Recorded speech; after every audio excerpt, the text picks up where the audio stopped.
Dubai में you are one of the most successful Indian builder. Why should I invest in Dubai? सबसे most important thing income tax. कितना भी पैसा कमाओ पूरा आपका है पैसा। Extra tax on the property नहीं है कि आपने 2 करोड़ का चीज 3 करोड़ में बेचा और बाद में आपको 1 करोड़ जो प्रॉफिट बनाया उसके ऊपर भी टैक्स देना पड़ेगा। मिस्टर रिजवान साजन दुबई के रियल एस्टेट बिलियनर हैं और डैन्यूबे ग्रुप के फाउंडर हैं। उनका सफर मुंबई के एक छोटे से स्लम एरिया से शुरू हुआ था जो कि आज एक मल्टी बिलियन डॉलर एम्पायर में बदल चुका है। ओके बट ये सब स्टार्ट कैसे हुआ? I used to understand the pulse of the customer. हमने क्या देखा, everybody is selling property, उसको कैसे मैं compete करूं? So then I realized that 85 to 90% of the population उनको अपना घर खरीदना है और इनको मैं 1% per month पे घर देना चाहता हूँ। आज की तारीख में when I am talking to you, every year we deliver 4 to 5 projects. Every year? Yes. कौन सी एक ऐसी डार्क रियलिटी आपकी इंडस्ट्री के बारे में? आज दुबई ऊपर है, कल कोई रीजन से market can start falling. Majority of the people make that biggest mistake that when the market is going up they get carried up.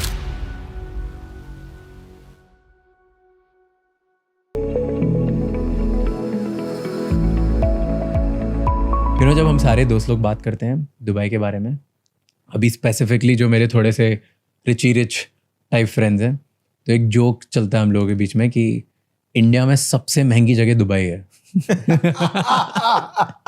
नहीं, हम लोग ऐसे बात करते हैं कि अगर अब इंडिया में किसी को भी सब बहुत पैसे कमा लिए जिसने और फिर आके पार्टी करनी है, महंगी लाइफ जीनी है, सिविलाइज लाइफ जीनी है, तो दुबई आके करते हैं। Like now vacation home investments सब दुबई में। हाँ, दुबई का एक परसेप्शन है कि दुबई महंगा है, बट अगर तुम एप्पल टू एप्पल कंपेयर करो, कारपेट टू कारपेट कंपेयर करो, because we sell here in carpet, there is no built up super built up हो गया, तो definitely Dubai is much cheaper than many cities of the compared to Gurgaon या cheaper compared.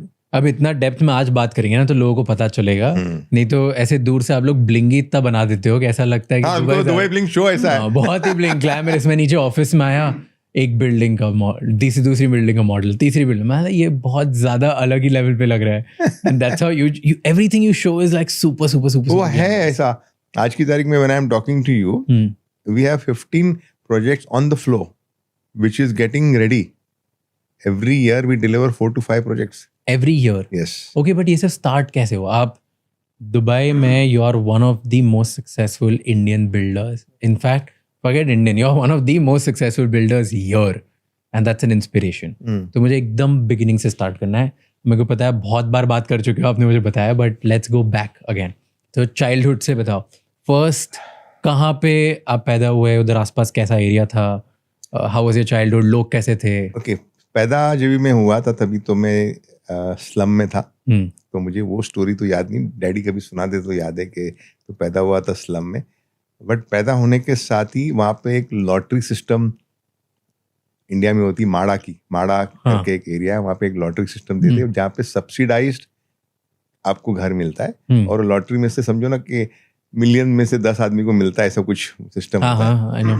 तो luckily as soon as I was born, तो dad got a lottery that you are been eligible to get this house. तो house मतलब एक chawl system था। तो immediately within 6 months or 1 year after I was born, we shifted to a chawl. तो पापा करते क्या थे, मम्मी क्या करती थी? Papa was working for Nathani Steel Private Limited. अच्छा। He worked there for almost 25 years from the time he came to Mumbai, and until he was alive, he was working with there.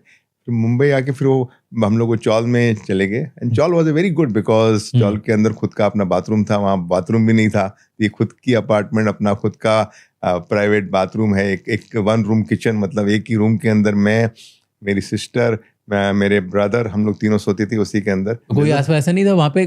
कभी बचपन में ऐसा देखा कि कोई बहुत बड़े सपने देख रहा है और टर्न अराउंड कर रहा है अपनी life? Luckily, Dad, he put me to the convent school. Fatima High School is the name of the school which I studied.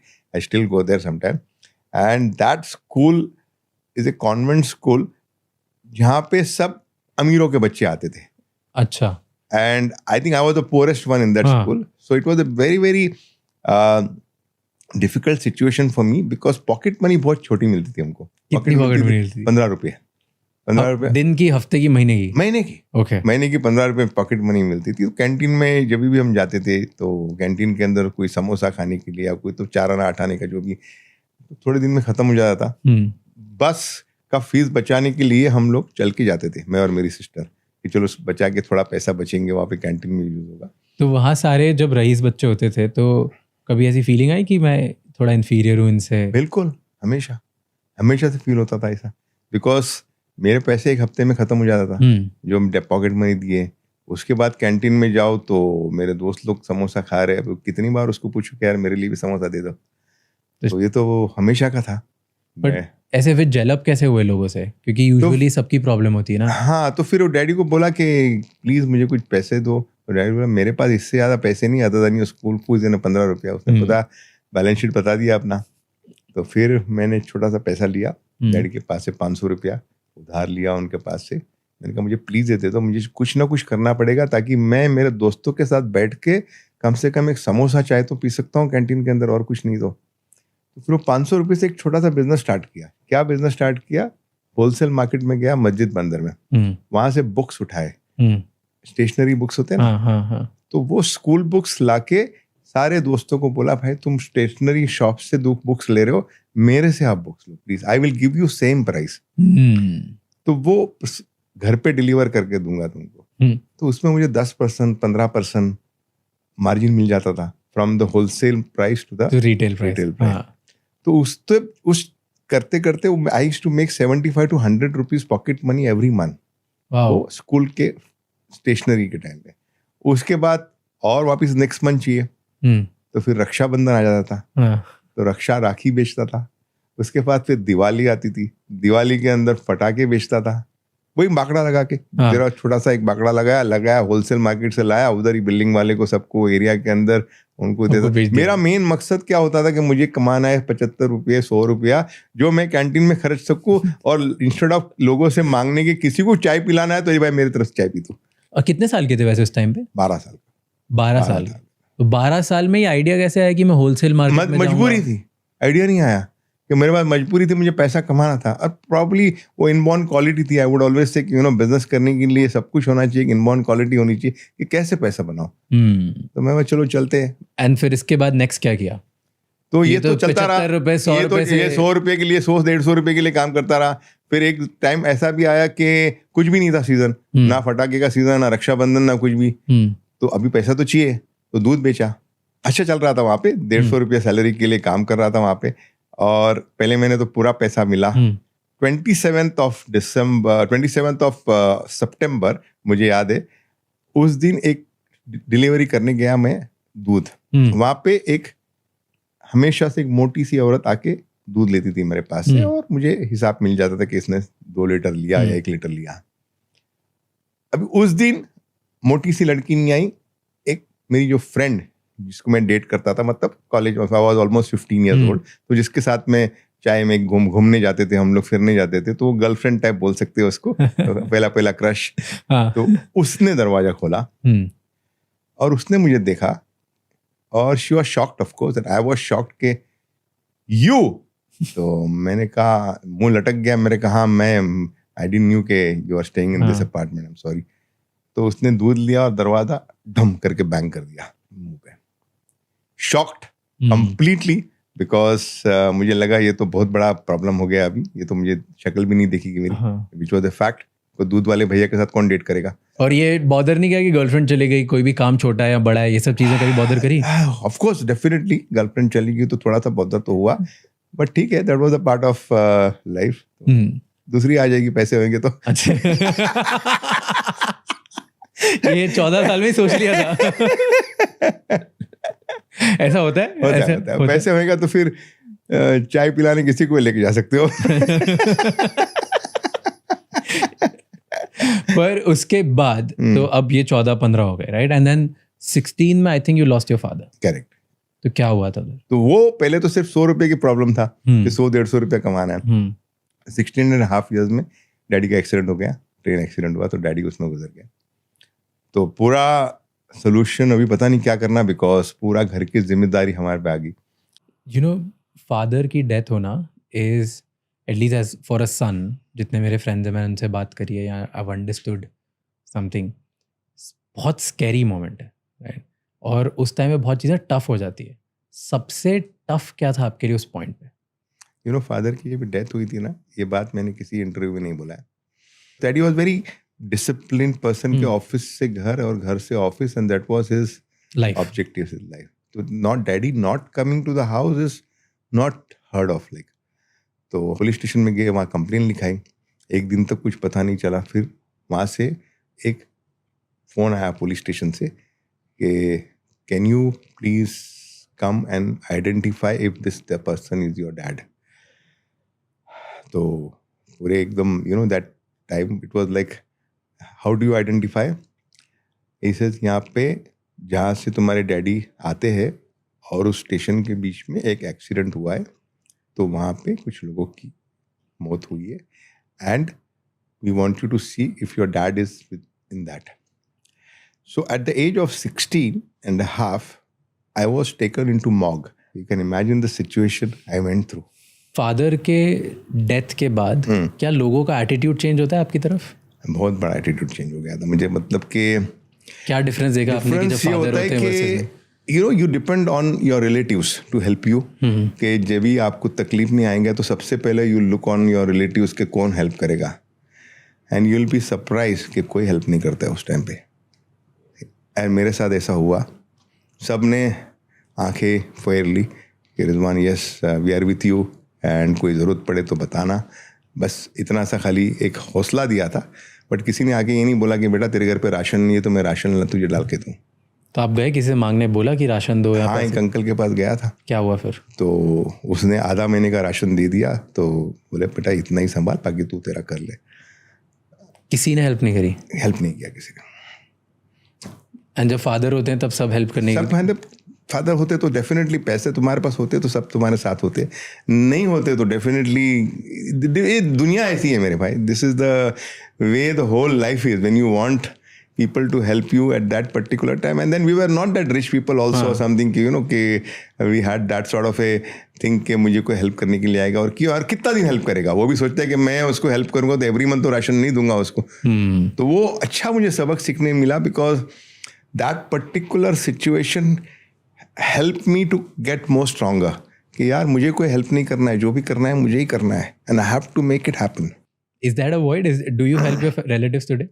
I try my best, not only my relatives, but across whoever comes to me, I go out of the way to help majority of the people. क्योंकि ऐसा incident होता है तो usually लोग यहाँ तो दो वे में जा सकते हैं. जैसे एक है कि मैं बहुत हेल्प करूँगा क्योंकि मेरे को किसी ने हेल्प नहीं करी, और दूसरा है कि मुझे किसी ने नहीं करी तो मैं किसी की भी नहीं करूँ. नहीं, उल्टा मुझे लगा कि नहीं, मुझे हेल्प नहीं मिला तो काफ़ी लोगों को हेल्प की ज़रूरत होती है. तो हो सकता है उतनी मैं कोशिश पूरी करता हूँ कि मैक्सिमम लोगों को मैं हेल्प करूँ, और करते रहता हूँ मैं जहाँ पे भी मौका मिलेगा. आई डोंट से कि I fulfil all there demands, but mostly educational demands होती हैं जहाँ पे किसी को पढ़ाई करनी है तो आउट ऑफ द वे जाके सिखाता हूँ उसको. तो जिस कंपनी में डैडी काम करते थे उन्होंने मुझे बुलाया, वो अंकल ने मुझे बुलाया कि तू क्या करेगा बेटा, बिकॉज 25 साल वहाँ पे दिया. तो मुझे बोला मुझे भी पता ही नहीं अंकल. तो उन्होंने मुझे जॉब दी थी. ओके. छोटी सी जॉब दी जिसमें पहली सैलरी मुझे 1500 रुपये दिया, 1500 रुपये दिया. And then I wrote to my uncle in Kuwait कि मुझे एक जॉब दे दो. जॉब दिया अंकल ने. तो मैं कमा रहा था वहाँ पे 6000 रुपया, अंकल ने दिया 18,000 रुपये की जॉब. तो मेरी तो लॉटरी निकल गई. इमीडिएटली नेक्स्ट फ्लाइट में मैं वहाँ पहुँच गया. तो कुवैत के अंदर सैलरी प्लस कमीशन थी, 18,000 रुपया प्लस कमीशन थी. तो उस जमाने में commission, I would say that I am a very good sales person, and I can sell a lot in terms of selling. किसी को भी बेच सकता हूँ मैं. तो 12 साल से बेच रहे हो ना सर? इतने साल से बेच रहे हो. तो कमीशन मेरा जो था वो 1.5 से 2 लाख रुपए बनता था मेरा. तो ये 1.5 से 2 लाख रुपए कमीशन उस टाइम 40 साल पहले. इंटरेस्टिंग. क्या करते थे वो ऐसे कुवैत में? बिल्डिंग मटेरियल का काम करते थे. और आपका मेन जॉब क्या होता था? मेरा सेल्समैन, सेल्स पर्सन. क्या बेचना होता था? बिल्डिंग मटेरियल मतलब प्लाईवुड है, टिम्बर है, स्टील है. अच्छा. तो डिफिकल्ट से डिफिकल्ट कस्टमर जो था वो बॉस मुझे बोलते थे कि इसको क्रैक करके आ, ये नहीं क्रैक हो रहा है. तो कैसे बेचते थे? इतने डिफिकल्ट कस्टमर्स आते होंगे और इतना मार्केट, उधर मार्केट खाली था वैसे कि फर्स्ट मूवर एडवांटेज? नहीं, वहाँ पे कंपटीशन पूरा था, कंपटीशन था. हाँ, तो इतने कंपटीशन में प्लाई तो बेच रहे हो, कमोडिटी, ऐसा तो नहीं कि कुछ एक्स्ट्रा बेच रहे हो? हाँ, बस वो कस्टमर से रिलेशन बनाना. माल बेचना मतलब सबसे इंपॉर्टेंट चीज माल बेचने के लिए क्या, you have to make that relation with the customer. And if you are able to make that and build that confidence of the customers, जिंदगी भर आप बेच पाओगे उसको। तो अब कुवैत पहुंच गए, कुवैत में बढ़िया सेल्समैन बन गए, 1.5 से 2 लाख रुपए आपकी कमीशन बनी, तो बढ़िया पैसे कमा रहे थे उस जमाने के लिए। तो जो 6,000 से 1.5 लाख रुपए पहुंच गए, तो you must be feeling like king at अरे दैट टाइम। किंग मतलब ऐसा किंग था कि पूछो नहीं, लाइफस्टाइल एकदम बदल गई थी। क्या बदला? उस जमाने के अंदर पजेरो चला रहा था मैं। उस जमाने के अंदर घर लिया था, स्विमिंग पूल वाला घर, मतलब कंपाउंड के अंदर स्विमिंग पूल, और मेड घर के अंदर रखी हुई कुवैत में? कुवैत के अंदर। तो बॉस ने मुझे फोन किया सुबह में 6 बजे में, इसे Rizwan get up, Kuwait has been invaded. तो मैंने कहा इन्वेडेड? ऐसे अंकल क्या क्या what are you trying to say? Kuwait has been invaded. मुझे इन्वेड का मतलब मीनिंग नहीं समझ में आ रहा था। मतलब कि Kuwait has been taken away by Iraq. मैं बोला ऐसा कैसा कोई कंट्री ले सकता है यार? ये मजाक है क्या? तो बोलते just get up and look outside your window and you will see what's happening. तो विंडो खोला तो ऑल द वॉर टैंक्स चल रहे हैं वहाँ पे, सोल्जर्स लोग घूम रहे, और पूरा कंट्री को उन्होंने कब्जा कर लिया था। तो उस वक्त जैसे आपने एयरलिफ्ट मूवी के अंदर देखा, उसी सिचुएशन पे हम लोग थे, घर के अंदर छुपे हुए। अभी 15 दिन 20 दिन तो मैं छुप के बैठा रहा कि अभी निकलना नहीं है। पूरा कम्युनिकेशन बंद हो गया। फिर हमने सोचा कि यार पैसा भी कुछ कमावे, मैसेज भेजने के लिए we have to go to Basra. तो फिर हमने क्या किया कि गाड़ी लेके हिम्मत करके बसरा, कुवैत से बसरा गए। बसरा मीन्स 2 घंटे की ड्राइव, कुवैत से 2 घंटे की ड्राइव पे you go to Basra is in Iraq. वहाँ पे एक टेलीग्राम बेच के आ गया। इंडियन एम्बेसी बसरा में दी गया? इंडियन एम्बेसी में नहीं गया। इंडियन एम्बेसी को पूछा कि क्या, how do I send the telegram? तो they guided me go to Basra and send the telegram if you want. और वहां तक कोई प्रॉब्लम नहीं है बसरा तक जाने में? बसरा जाने के लिए बहुत प्रॉब्लम थे, रास्ते में बहुत टैंक बैंक थे, सब कुछ थे, लेकिन वो रिस्क था। लेकिन मैसेज पहुंचाना था मम्मी को कि मैं सेफ हूँ, मम्मी टेंशन मत लो। तो बसरा जाके टेलीग्राम बेच के आ गया। तो आते आते एक दिमाग में आइडिया आ गया कि बिजनेस करते हैं हम लोग वॉर जोन में, वॉर जोन के अंदर। तो क्या बिजनेस करेंगे? एक तो हेल्प भी करेंगे पब्लिक को, बिकॉज सबको मैसेज भेजना है, सेवा भी करेंगे और पैसा भी कमाएंगे। तो सेवा ऐसा करेंगे कि 5 दिनार एक टेलीग्राम में लूंगा आपके पास से, और आपका टेलीग्राम मैसेज में भेज के आपको रिसीट दे दूंगा। ओके, इतना वर्ड्स आप डाल सकते हो। तो हमने एक बाकड़ा लगाया। हमेशा मैं बोलता हूँ कुछ भी जरूरत पड़ेगी तो बाकड़ा लगा लो, बाकड़ा लगा लो। तो बाकड़ा एम्बेसी में लगाया, उनको पूछा देखो इस तरह से हम हेल्प करना चाह रहे, तो please allow us to put this bench, जिसके अंदर हम बैठेंगे टेबल के पीछे, जिसको telegram can be send to your house, 5 dinars only, minimum 100 words and you can send what you want to sell. तो लिखना चालू किया हमने, हमारे दोस्तों ने कि ये टेलीग्राम, 100 टेलीग्राम कलेक्ट किया, बसरा में गए। द डिफरेंस वॉज 5 दिनार कुवैत में करेक्ट कर रहे थे, और वहाँ पे एक टेलीग्राम का कॉस्ट था in Iraq was only 5 Iraqi dinars, and the difference was 1:10। So 5 Kuwaiti dinar कमा रहे थे, और इराकी दिनार में हम टेलीग्राम का पैसा दे रहे थे, और रिसीट लाके कस्टमर को दे रहे थे। 10 गुना प्रॉफिट था। फिर इसके बाद क्या किया? उसके बाद फिर एक दोस्त को लिखा कि दुबई आना है मेरे को। क्यों? बिकॉज यार eight the end of the day मैं पजेरो में घुमा हुआ बड़ा सेल्समैन बिल्डिंग मटेरियल का घूम रहा हूँ, रास्ते के अंदर वो सीट किट बेच रहा हूँ।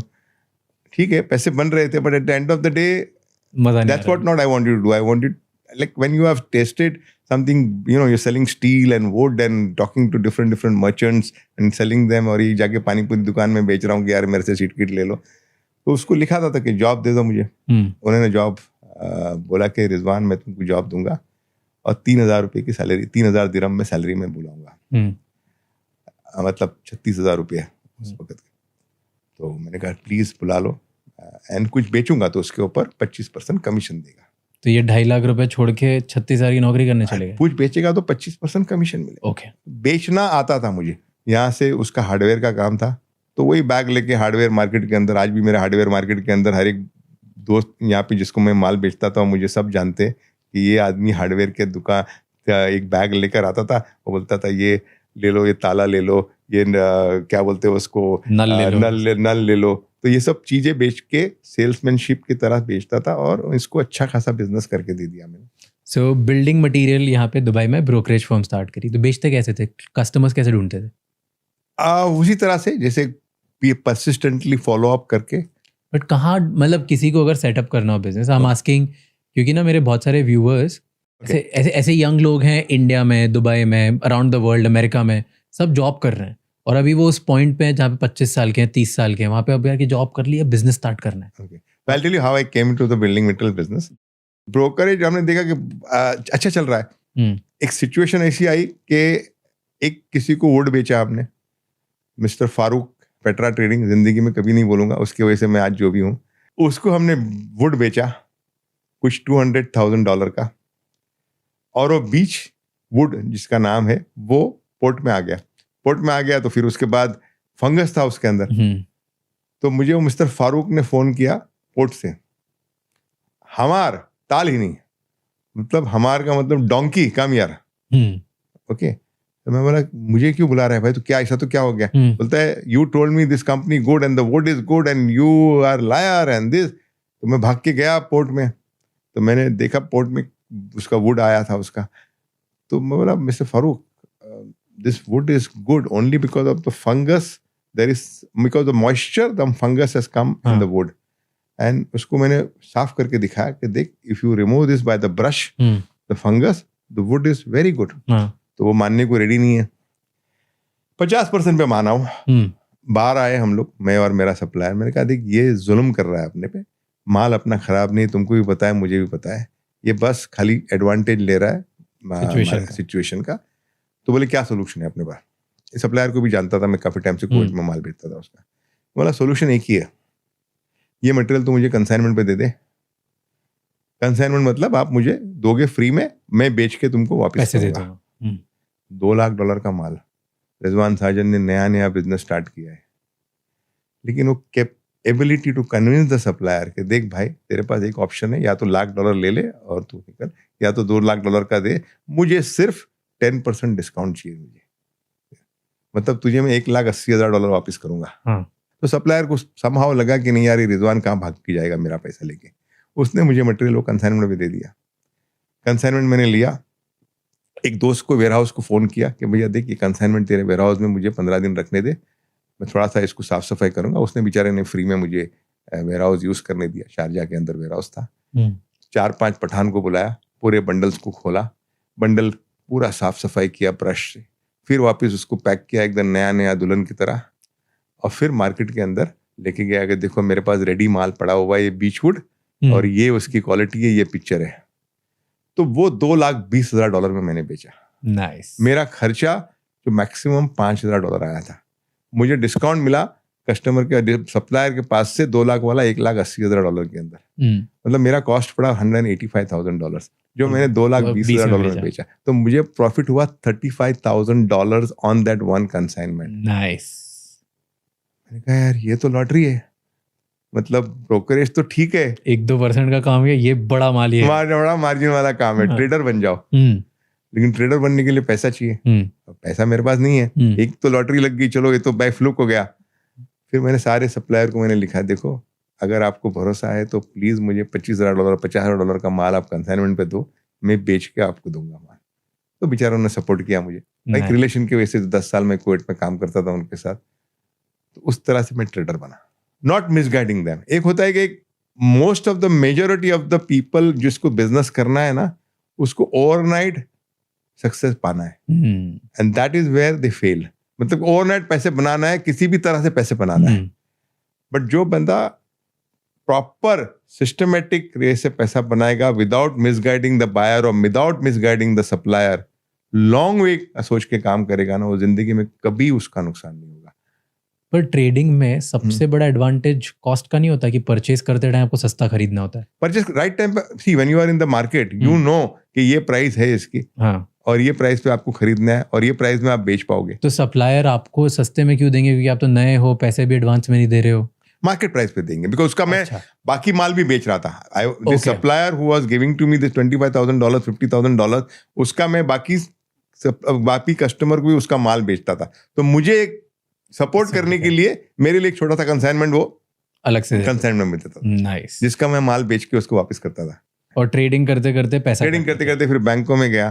बैंक में बोला देखो भाई मुझे थोड़ी सी फैसिलिटी देखो, इस तरह से सप्लायर भी मेरे पे ट्रस्ट कर रही है, थोड़ा सा आप भी लोन दे दो. तो $5 लाख का मुझे एक हबीब बैंक एजी ज़ुरिच ने लोन दिया था. डू यू थिंक आगे बढ़ने के लिए हर किसी को लोन लेना बहुत जरूरी है?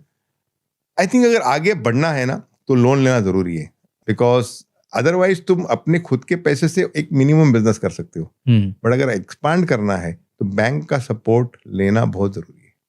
बहुत सारे बिजनेसमैन इंडिया में स्पेसिफिकली, जब छोटे बिजनेसमैन से बात करो, आपने भी ये सुना होगा, वो काफ़ी लोन से, क्रेडिट से दूर रहते हैं, उनको डर लगता है कि ये लेना नहीं है। तो आप बढ़ नहीं पाओगे, आगे आगे नहीं सुना बढ़ है कभी पाओगे। ऐसा कि नहीं ऑफ लोन कोर्स सुनना है, मैंने बहुत सारे लोग बोलते हैं कंजर्वेटिव, नहीं लोन नहीं, इतना में धंधा करना है मुझे, बस वो मैंने 5 मिलियन दिरहम का धंधा करना है, अपने पैसे उसी के अंदर धंधा करना है, लेकिन 5 का अगर आपको 25 करना है तो कैपिटल तो चाहिए ना मेरे भाई, तो लोन नहीं लोगे तो कहाँ से होगा। बट लोग बोलते हैं ना, मुझे चैन की नींद सोनी, मुझे नहीं, वो बहुत कम लोग होंगे ऐसे, होंगे बहुत कम लोग होंगे ऐसे जो उसका ग्रोथ भी उसी तरह से होएगा। हाँ, कैलकुलेटिव रिस्क लेना ही चाहिए आपको, कैलकुलेटिव रिस्क नहीं लोगे तो आप कहीं नहीं आगे जाते। नहीं, पर हमेशा लोन लेने के पहले या कोई भी बड़ा काम करने से पहले आप हमेशा देख लो कि आपका नुकसान कितना होगा, क्या आप झेल पाओगे कि नहीं। बिल्कुल, ये मैं नहीं मानता कि आप कैलकुलेटिव रिस्क लेते हो कि नहीं, बिल्कुल, मतलब वॉर जोन में जाके टेलीग्राम भेजना बिल्कुल कैलकुलेटिव रिस्क नहीं है। वो तो बचपना था। अगर आपको कोई अपॉर्चुनिटी मिले तो, क्योंकि भी रशिया, यूक्रेन या कहीं भी जैसे वॉर जोन्स चल रहे हैं, कभी अपॉर्चुनिटी मिले बिजनेस पॉइंट ऑफ व्यू से, खरीदोगे? अगर 50-60% में सस्ते मिले तो नहीं करोगे? अब जरूरत नहीं है, अभी सेट बन गया हूँ मैं। अच्छा। अभी रिस्क नहीं लूंगा, अभी काम करूंगा, बस नॉर्मल काम जो करना है करूंगा। तो फिर वहां से आप ट्रेडर बने। हाँ, ट्रेडर बनने के बाद इसमें कैसे आए, रियल एस्टेट में कैसे आ गए? तो बिल्डिंग मटेरियल का काम किए। बिल्डिंग मटेरियल का काम भी आज ऊपर वाले की दुआ से Danube is the number 1 building material company in the whole of middle east. Really? So आज भी चलता है काम? हम बहुत बड़ा काम है, मतलब आज, मतलब जो बंदे ने स्टार्ट किया था with absolutely zero money, consignment basis के ऊपर से बिल्डिंग मटेरियल का काम किया। Today we are the biggest building material company, not in Dubai और UAE, whole of middle east. Wow, touch wood, god has been kind. Wow. तो वो एक अगर फैक्टर पे कंट्रीब्यूट करना हो आपको कि मेरा बिल्डिंग मटेरियल में नंबर 1 यूएई में या मिडिल ईस्ट में इसलिए बनाओ, किस फैक्टर से बनाओ? कौन सा ऐसा फैक्टर हो? Risk, I get it. कोई मुझे ठोस बात बताओ, कोई एजेंसी ने बहुत हेल्प किया, किसी सप्लायर ने, किसी बायर ने बहुत हेल्प किया कि? तो कोई बिजनेस भी जो करता हूँ ना मैं, बिल्डिंग मटेरियल जब मैंने स्टार्ट किया था तो I used to understand the pulse of the customer, कि कस्टमर को चाहिए क्या। और एवरी डे का मेरा हिसाब होता था कि मैं सुबह में ऑफिस में बैठता था, आदिल को छोड़ता था स्कूल में 8 बजे, 8 से 1 बजे तक खाना खाने के बाद 1 घंटा आराम करने के बाद 3 बजे निकल जाता था वेयर हाउस के अंदर। वेयर हाउस के अंदर जाके मैं पूछता था आज कस्टमर ने क्या मांगा, आज क्या नहीं है, क्या डिमांड है, क्या नहीं। कस्टमर को पूरा समझता था, और एक इंक्वायरी जो 4-5 बार आ गई वो अपने पास नहीं है, वो आइटम अपने पास नेक्स्ट बार होना चाहिए। तो कस्टमर की नीड को फुलफिल करते गया। और मैंने देखा कि यहाँ पे लोग सिर्फ बेसिक बिल्डिंग मटेरियल बेच रहे हैं। बेसिक बिल्डिंग मटेरियल मतलब एक प्लाईवुड बेच रहा है और एक टिम्बर बेच रहा है, but there are lot of items in building material in a particular one shop कोई नहीं बेच रहा है। मतलब कोई हार्डवेयर बेच रहा है, कोई सैनिटरी बेच रहा है, कोई क्या बेच रहा है, बट अलग अलग सेगमेंट से वो बेच रहे हैं। I said, if I am able to create one store which has everything under one roof, people will buy from me. So gradually we created one store where you get plywood, timber, steel, sanitary, hardware, जो आप building material में मांगोगे वो आपको Danube के पास मिलेगा। वो एक स्टोर किया। फिर वो स्टोर करने के बाद हमने सोचा कि अभी ये स्टोर को आगे कैसा लेके जाए। तो हर एक आदमी दुबई में नहीं आएगा, अबू धाबी वाला नहीं आएगा, शारजा वाला नहीं आएगा, तो अबू धाबी में दुकान खोल दी, शारजा में खोल दी, फुजेरा खोल दी, सेम मॉडल के ऊपर। And that's how we then, उसके बाद फिर ओमान चले गए, बहरीन चले गए, सऊदी चले गए, कुवैत चले गए, कतर, हर एक जगह पे दुकान खोल दी। और टुडे आज कुछ भी बिल्डिंग मटेरियल खरीदना है किसी को तो डैन्यूब है ना। पर सबसे बड़ा सप्लायर कौन है अभी आपका? बहुत सारे सप्लायर है, बिकॉज हर एक प्रोडक्ट के अंदर we have many suppliers. Still को एक दो तो होते हैं जो सबसे बहुत सी, टिम्बर के अंदर कोई अलग है, प्लाईवुड के अंदर अलग है, सैनिटरी के अंदर अलग है, बहुत सारे सप्लायर्स है। किसी को बेचना हो आपको माल, क्योंकि आप इतने बड़े बायर हो और इतना आपके कनेक्शंस है, तो किसी की रातों रात लाइफ बन जाएगी कि सप्लायर की, अगर आपसे कनेक्शन हो गया और उसने आपको सही प्राइस पे दे दिया तो सबसे इंपॉर्टेंट फैक्टर क्या है? प्राइस है, क्वालिटी है, ब्रांड है, कोई नया टाइप का मटेरियल है, क्या है जो आप ढूंढ रहे हो? वो अगर मैं सप्लायर हूँ और डैन्यूब को माल बेचना है ना, तो फर्स्ट डील के अंदर मैं प्राइस नहीं सोचूंगा, जो सप्लायर जो डैन्यूब ने मांगा मैं दे दूंगा। पर आप इतना मांगोगे कि वो बेचारा दे नहीं, पाएगा इतना एक भी नहीं बार। मांगूंगा ना, इतना थोड़ा मांगूंगा। कि एक बार मतलब अगर प्राइस सही मिल मेरा गई। प्रॉफिट नहीं गिनूंगा मैं, मेरा प्रॉफिट अगर मुझे कॉस्ट टू कॉस्ट भी बेचना पड़ेगा तो मैं वो डेनिम को बेच दूंगा।